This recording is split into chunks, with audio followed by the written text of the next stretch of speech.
Jim Griffin is mad as a wet hen. Honey, he was clucking and flapping and losing his ever-loving mind this morning. So this is what happened. A couple of things happened.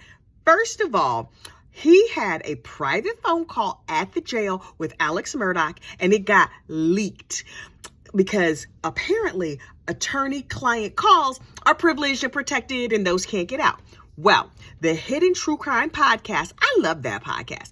The Hidden True Crime Podcast did a information request, a FOIA request, Freedom of Information Act request, and was like, excuse me, jail, can I get all of Alex's phone calls? And they were like, yes, of course. And so they sent over all of Alex's phone calls. It is suspected that because of the last time his calls got out, Alex has been real tricky about how he gets on the phone and what he lets out and how he's contacting people because he does not want his true phone calls to get out. So he's using other inmates' numbers, blah, blah, blah. That is all gossip, rumor, and innuendo, but you know, that's what we traffic in around here. Anyway, so apparently during the trial, Alex called Jim Griffin late one night, and it must have been the continuation of a previous phone call because you have a collect call from blah, blah, blah, blah, blah. And you hear Jim Griffin pick up the phone and say, Alex, I got to call my wife. I'm going to bed. I'm exhausted. And Alex was like, I'm going to let you finish. He went full Kanye. I'm going to let you finish, but I just want you to know, I think you did as good as you could do with him. And I don't think the jury understands. And and he was just like, yes, Alex. Yeah, Alex, I will see you in the morning. P.S. Alex, I'm sick of you. Oh, I'm sick of you. So he got Alex off the phone, and that was the end of the call. It was not really substantive, and we don't even know who he was talking about, but everybody is up in arms over this call. And as soon as I heard it this morning, as soon as I read about it this morning, I was like, oh, and apparently once the jail realized that it was a client lawyer call, they called Hidden True Crime Podcast and was like, hey, would y'all mind taking that down? Hidden True Crime was busy. They had a sick child. So they was off buying popsicles and putting cone compresses on the baby's head. And they didn't know.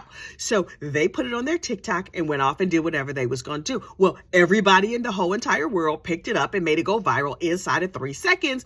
Jim was flapping like a wet chicken. This is an outrage. La, la, la. He was on Twitter, which is how I saw it. And I was like, oh, well, let me go find it. And then when the nice lady over at Hidden True Crime finally saw the email, she was like, oh, we got some good Tylenol. And let's see what is in my email. Ooh, my thing has blown up. She was like, well, everybody in the world has looked at it. Why should I take it down? So she didn't take it down. And the jail is like, oops, we made a little mistake. Alex in jail is probably not that happy about it, but who knows if he even has communication from the outside world. I do not know what's going on over there at the jail because I'm not up on my jail stuff like that the way it should be because I do not need to be up on jail stuff. Praise God. Anyway. So Jim Griffin is hopping mad and he's threatening this and that and the third. Who's he going to threaten? Who's he going to sue? The internet? Me, you, the whole world, Hidden True. Really, the only thing that's going to happen is that Hidden True Crime Podcast is going to get some new subscribers. And so I'll see you over there. They are very smart, but they talk very slow. So I watch them on 1.5, sometimes 2, but it's a really good true crime podcast. And I encourage you to check it out.